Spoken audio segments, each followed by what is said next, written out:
कुछ महीने पहले की बात है, मालदीव्स के प्रेसिडेंट और उनके मिनिस्टर्स भारत के खिलाफ जहर उगल रहे थे। मोइजू चीन की गोदी में बैठकर भारत को बुली करने वाला बता रहे थे। मोइजू के मिनिस्टर खुलेआम भारत के पीएम नरेंद्र मोदी के बारे में अपमानजनक भाषा का इस्तेमाल कर रहे थे। लेकिन अब क्या हुआ?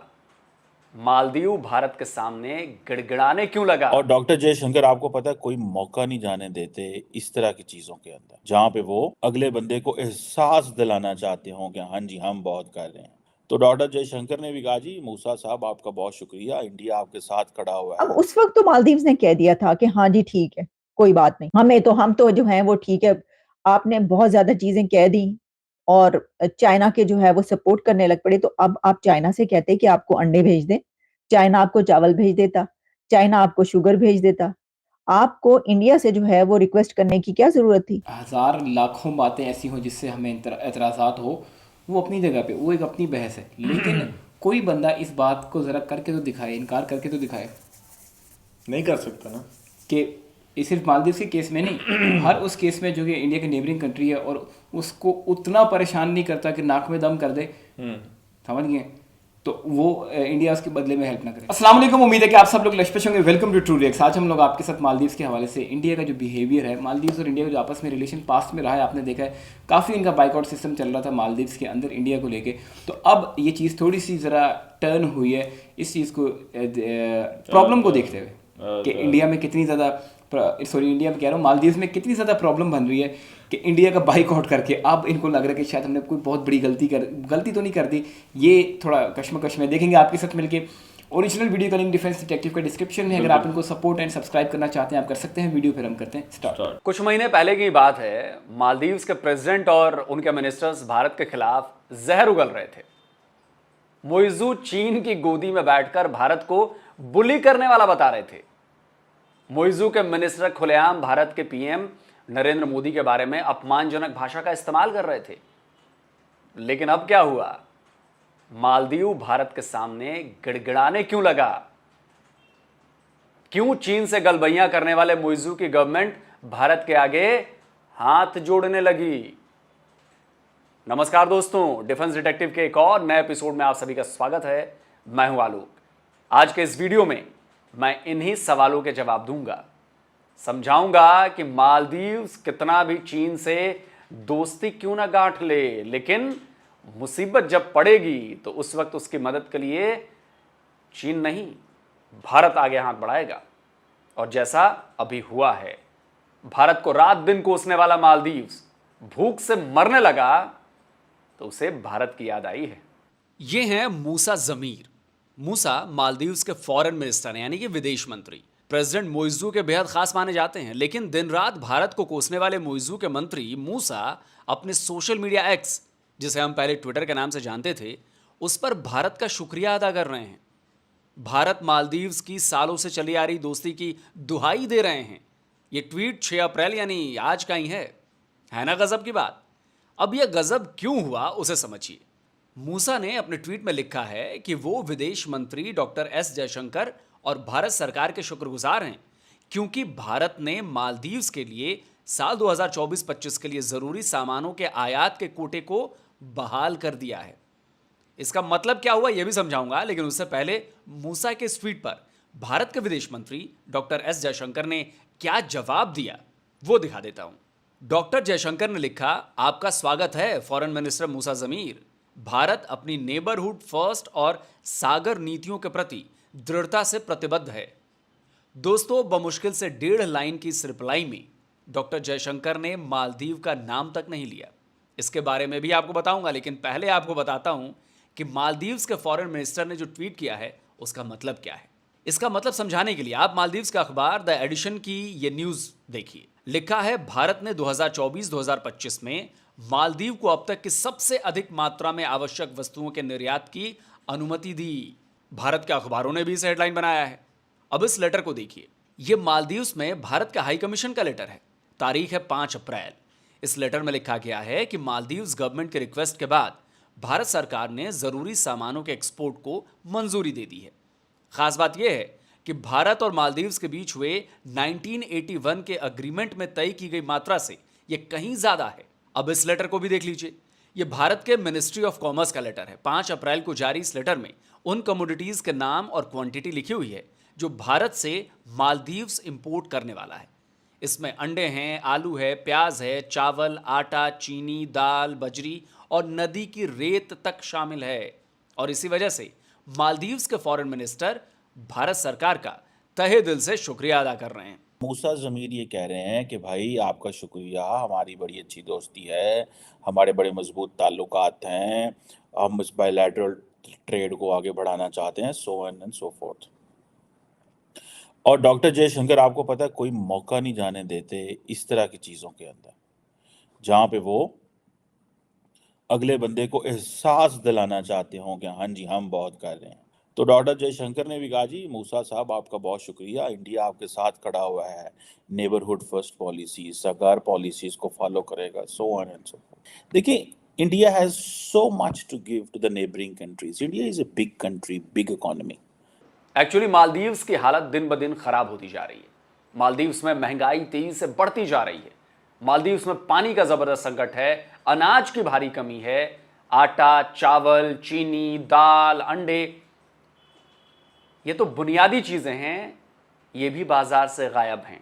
और इसी वजह से भारत को आंखें दिखाने वाले मालदीव्स के मुइज़्ज़ू की बत्ती गुल हो चुकी है और वो भारत के सामने घुटनों पर आ चुके हैं। कॉर्पोरेट मालदीव्स की इस हेडलाइन को देखिए। ये 31 जनवरी 2024 की हेडलाइन है। लिखा है कंज्यूमर प्राइस इंडेक्स से पता चलता है कि 2023 में मालदीव्स में खाद्य पदार्थों की कीमतों में 6.17% की वृद्धि हुई है।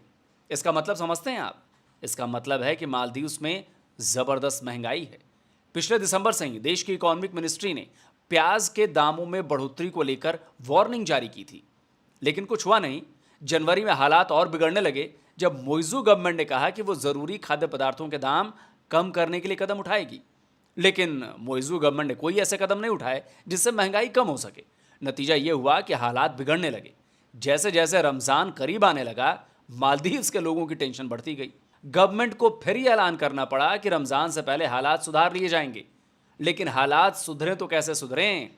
मालदीव्स में खुद का इतना प्रोडक्शन तो है नहीं कि गवर्नमेंट मार्केट में उतार दे, उसे इंपोर्ट करना पड़ता है। ऐसे हर बुरे समय में भारत हमेशा से मालदीव्स के साथ खड़ा रहा। पिछले 40 साल से भी ज्यादा टाइम से भारत मालदीव्स को अनाज और दूसरे जरूरी सामानों को भेजता रहा है। यहां तक कि साल 2014 में जब वाटर क्राइसिस हुई थी, उस समय भी भारत ने मालदीव्स को करीब 2300 टन पीने का पानी सप्लाई किया था। लेकिन अब तो मालदीव्स भारत के खिलाफ खड़ा हो चुका है, चीन की गोदी में जाकर बैठ गया है, भारत को आंखें दिखाता रहता है।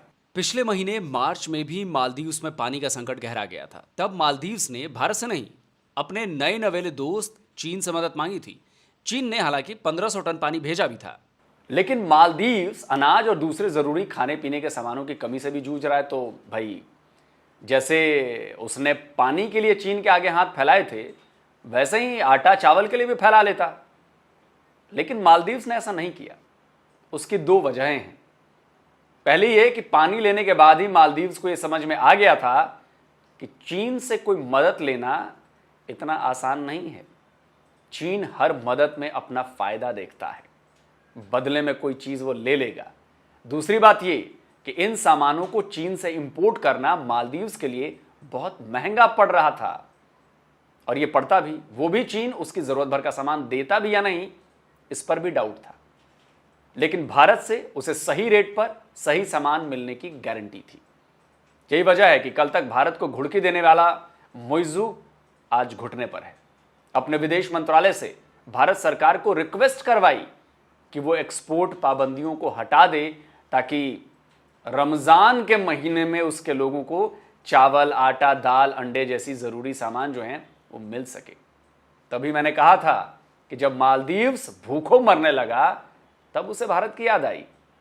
पाकिस्तानी जर्नलिस्ट भी इस बात को कबूल रहे हैं कि जब जब दुनिया में मानवीय आधार पर मदद की बात आती है, तो भारत सबसे आगे खड़ा नजर आता है, सबसे आगे खड़ा रहता है। वो चाइना अपनी वहां पर जगह बना रहा है, बनाने की कोशिश कर रहा है, और वो ये चाहता है कि वहां से जो है वो इंडिया निकल जाए। तो इस वजह से ये इसमें बहुत सारी चीजें ये भी थी बीच में।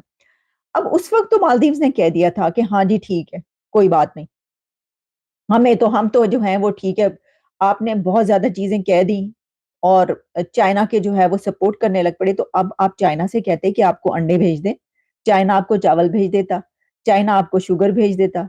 आपको इंडिया से जो है वो रिक्वेस्ट करने की क्या जरूरत थी? चाइना भी तो एक बड़ा कंट्री है, बड़ी ताकत है, आपको भेज देता। लेकिन आप यही देखिए कि ह्यूमन सेंट्रिक अप्रोच की जो बात की जाती है, वहां पर ऐसी कोई बात आती है तो फिर किसकी तरफ? इंडिया की तरफ ही देखा जाता है, इंडिया ने भेजा है। तो क्या भारत ने मालदीव्स पर कोई एक्सपोर्ट बैन लगाया था? क्या भारत के खिलाफ जहरीले बोल की वजह से भारत ने मालदीव्स को एक्सपोर्ट करना बंद कर दिया था? आपको किसी न्यूज चैनल या वेबसाइट पर शायद इस बारे में कोई डिटेल खबर मिले, लेकिन दोस्तों, डिफेंस डिटेक्टिव पर मैं आपको खबर की तह तक ले जाने की कोशिश करता हूं, छोटी से छोटी डिटेल देने की कोशिश करता हूं। तो इस एक्सपोर्ट बैन के बारे में भी जान लीजिए दोस्तों। अगर आप ये सोच रहे हैं कि भारत ने चावल, आटा, प्याज के एक्सपोर्ट पर बैन मालदीव्स के लिए लगाया था, तो आप गलत हैं। यह बैन भारत ने इसलिए लगाया था ताकि हमारे अपने घर में इन जरूरी चीजों की शॉर्टेज ना हो और महंगाई ना बढ़े। भारत ने साल 2022 में ही आटे के एक्सपोर्ट पर पाबंदी लगा दी थी। साल 2023 में पहले नॉन बासमती चावल के एक्सपोर्ट पर रोक लगाई गई ताकि देश में चावल का स्टॉक बना रहे। फिर उसी साल दिसंबर में प्याज का निर्यात भी रोक दिया गया। इससे घरेलू बाजार में इन चीजों के दाम में कमी आई। लेकिन भारत के एक्सपोर्ट रोके जाने से दूसरे देशों में खलबली मच गई। लेकिन ऐसा भी नहीं है कि भारत ने पाबंदी की वजह से किसी मुश्किल में पड़े देश की मदद ना की हो। देखिए, जब बांग्लादेश ने भारत से प्याज मांगा तो भारत ने पाबंदी के बावजूद प्याज का एक्सपोर्ट किया। यूएई और बांग्लादेश के साथ साथ 5 देशों को भारत ने प्याज की सप्लाई भेजी। यानी मुश्किल के समय भारत हमेशा अपने दोस्तों के साथ खड़ा रहता है। तो दोस्तों, अब तक आप समझ चुके होंगे कि भारत ने मुश्किल में पड़े मालदीव्स की कैसे मदद की, कैसे मालदीव्स के लोगों की ईद को एक हिंदू नेता ने खराब होने से बचा ली। यकीन मानिए कि अगर भारत ने इस मदद का फैसला नहीं किया होता तो पहले से ही इकोनॉमिक क्राइसिस से जूझ रहे और डूब रहे मालदीव्स के लिए इस संकट से निकलना आसान नहीं होता। लेकिन आपको मैं ये भी बता दूं कि भारत ने मालदीव्स के मिनिस्टर्स के प्राइम मिनिस्टर नरेंद्र मोदी पर दिए गए डेरोगेटरी कमेंट्स और खुद प्रेसिडेंट मोइजू को भारत को बुली करने वाला बुलाने के बाद भी हमने मालदीव्स की मदद की है। ये 1 फरवरी 2024 की खबर है। लिखा है, भारत ने तनाव के बावजूद मालदीव्स के लिए बजट बढ़ा दिया है। मालदीव्स के प्रेसिडेंट और मिनिस्टर्स के बयानों और मोइजू के चीन और टर्की जैसे भारत विरोधी देशों की गोद में बैठने के बाद भारत को तो मालदीव्स को दिया जाने वाला सालाना बजट कम कर देना चाहिए था, लेकिन भारत ने उसे लगभग 2 गुना कर दिया और यह मालदीव्स की डूबती इकोनॉमी के लिए ऑक्सीजन साबित हो रहा है। मालदीव्स ने 600 करोड़ इंडिया से लिए हैं। भाई, मैं कहती हूँ कि ऐसे कंट्री के तो पाँव धो धो के पीने चाहिए। तो ये मालदीव्स के जो मोइजू साहब हैं, ये क्या कर रहे हैं? समझ से बालातर बात है। मेरी बस जाती राय ये थी कि the Maldives should not have gone to China for that matter while annoying India. They could have gone to India on a first trip. बाद में चीन भी चले जाते, टर्की भी चले जाते, without creating highlights. First, you have to secure yourself. Then you plan for this ambitious thing.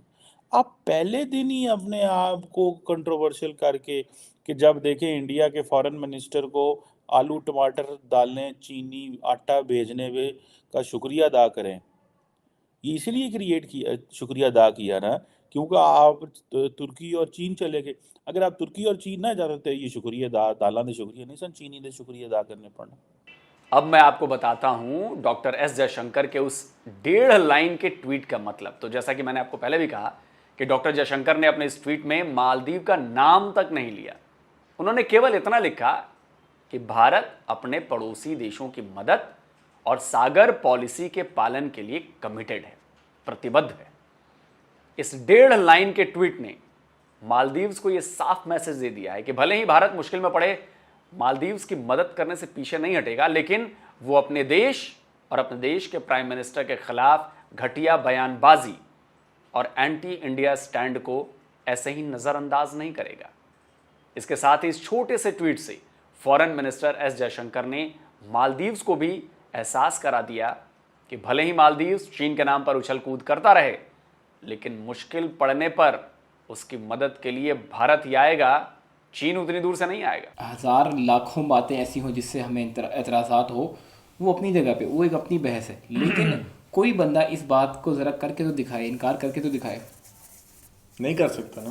कि ये सिर्फ मालदीव के केस में नहीं, हर उस केस में जो कि इंडिया की नेबरिंग कंट्री है और उसको उतना परेशान नहीं करता कि नाक में दम कर दे, समझ गए, तो वो इंडिया उसके बदले में हेल्प ना करे। चाहे वो अफगानिस्तान है, वो श्रीलंका है, वो मालदीव्स है, वो बांग्लादेश है, वो नेपाल है, वो भूटान है, या आसपास की और कोई भी कंट्री, या इनके अलावा भी इनको बाईपास करके, बाईपास या फिर इनके ऊपर से भी होकर वाया होकर भी जाना पड़े, तो भी उनको हेल्प करता है, इसमें कोई शक की बात नहीं है। बिल्कुल। तो इस तरह मालदीव्स के केस में भी चाहे उन्होंने जैसे मर्जी किया, पास में आपने देखा होगा कितनी बड़ी मुहिम चली थी मालदीव्स में बाइकआउट इंडिया के हवाले से, तो उन्होंने रुख किया चाइना की तरफ कि हम चलो पानी जो हमने ये वीडियो देखी थी। हाँ, तो इन्होंने रुख किया कि हम चाइना की तरफ जाते हैं अपना पानी की जो हमारी शॉर्टेज है उसको पूरा करने के लिए, वो भी पीने का साफ़ पानी। वो इतना प्रॉब्लम है वहाँ पे कि सिर्फ पीने का साफ़ पानी नहीं बल्कि और भी बहुत सारी प्रॉब्लम, उनमें से एक बहुत बड़ी प्रॉब्लम है कि पीने का साफ़ पानी भी उनको नहीं मिल रहा। तो उन्होंने उसके लिए रुजू किया चाइना को, और चाइना फिर आपको पता है इस तरह आराम से तो किसी बंदे को जाने नहीं देता। कोई गाहक आ जाए उसका या तो गुर्दा रख लेता है या कलेजी रख लेता है, या उसका कोई फेफड़ा फूफड़ा काट के आधा उदा करके भी अपने पास रख लेता है कि चलो ये बंदा मेरे पास आता रहे बार बार, इसको मैं फंसा दूँ इस तरह कि ये मेरे फुली डिपेंडेंट हो जाए, मेरे ताबे हो जाए। तो इसी तरह चाइना ने बाकी कंट्रीज़ के साथ किया। पाकिस्तान उस पर्टिकुलर केस में सर फहरिस्त में से एक है, जो कि टॉप ऑफ द लिस्ट में आता है पाकिस्तान भी। तो इसी तरह श्रीलंका को भी जो चाइना है वो अपने शिकंजे में करने की कोशिश पूरी कर रहा है काफ़ी अरसे से, और काफ़ी हद तक कर भी चुका है। इसी तरह मालदीव्स को भी, और बाकी भी बहुत सारी कंट्रीज समेत पाकिस्तान। तो वहाँ पे तो इनको बहुत हैवी शराइत माननी पड़ती है, तब जाके इनको कोई चीज़ मिलती है। जैसे कि इनको 1500 टन का आई थिंक जो पानी दिया गया है, पीने का साफ़ पानी।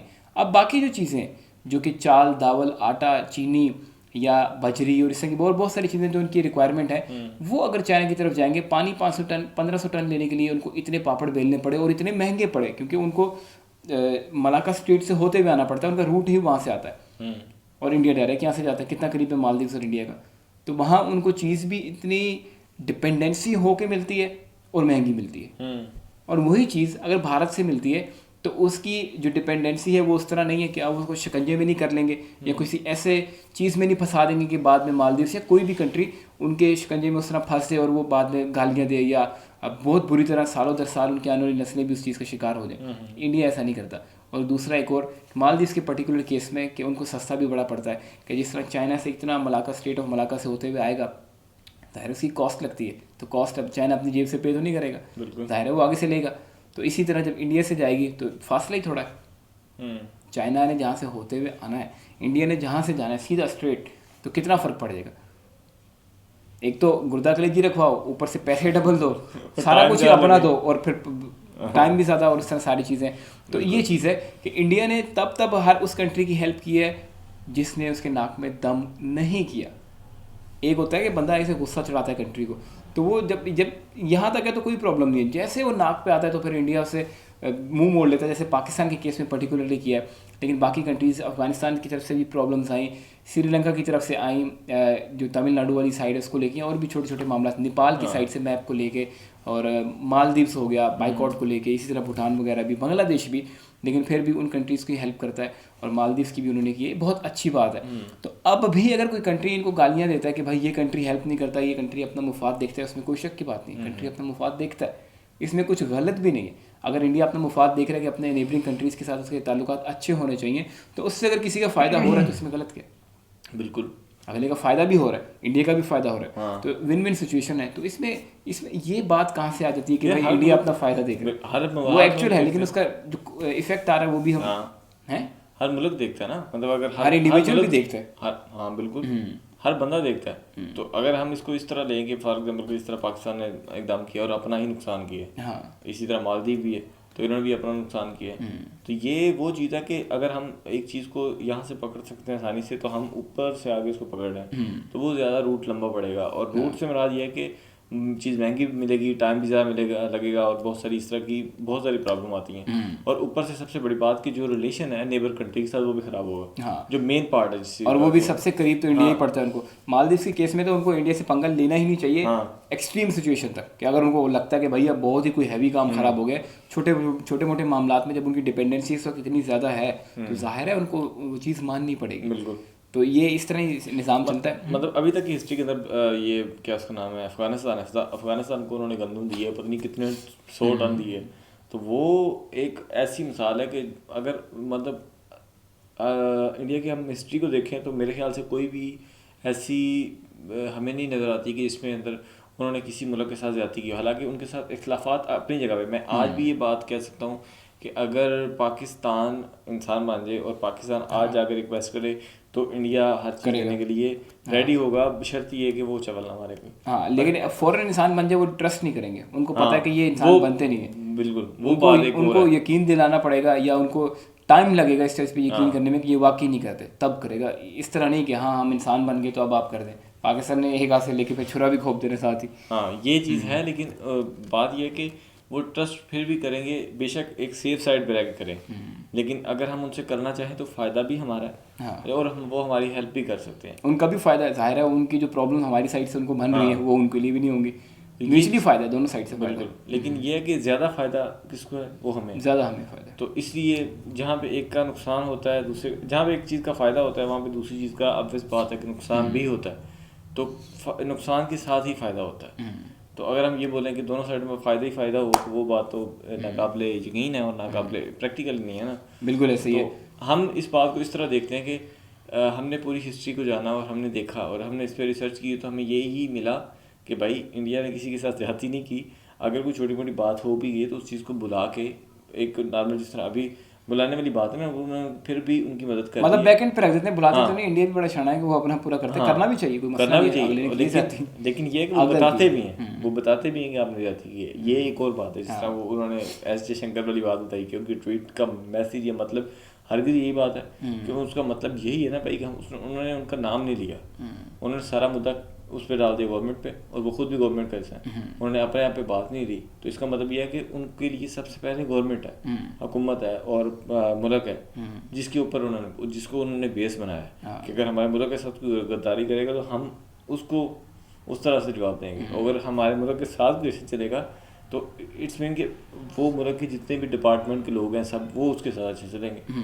तो ये बड़ी सिंपल सी और बड़ी लॉजिकल बात है कि इसमें हम ये नहीं कह सकते कि यार ये किस तरह की ट्वीट कर दी उन्होंने। मेरे ख्याल से बहुत ज़बरदस्त और बहुत ही बड़ा बैलेंस और बड़ा ही जो अच्छे तरीके से, जिससे अच्छा कोई जिससे अच्छा कोई रिएक्शन नहीं दिया जा सकता था। मेरे ख्याल से ये बड़ा ज़बरदस्त रिएक्शन था, बड़ा बैलेंस रिएक्शन था। अपना ओपिनियन आप लोगों ने कमेंट सेक्शन में लाजमी बताना। अगर आप डिफेंस डिटेक्टिव को सपोर्ट एंड सब्सक्राइब करना चाहते हैं, आपको उनकी वीडियो का लिंक मिल जाएगा डिस्क्रिप्शन में, हमारे वीडियो के आप वहाँ जाके कर सकते हैं। मिलेंगे फिर हम आपको अगले वीडियो में, तब तक के लिए अल्लाह हाफ़िज़।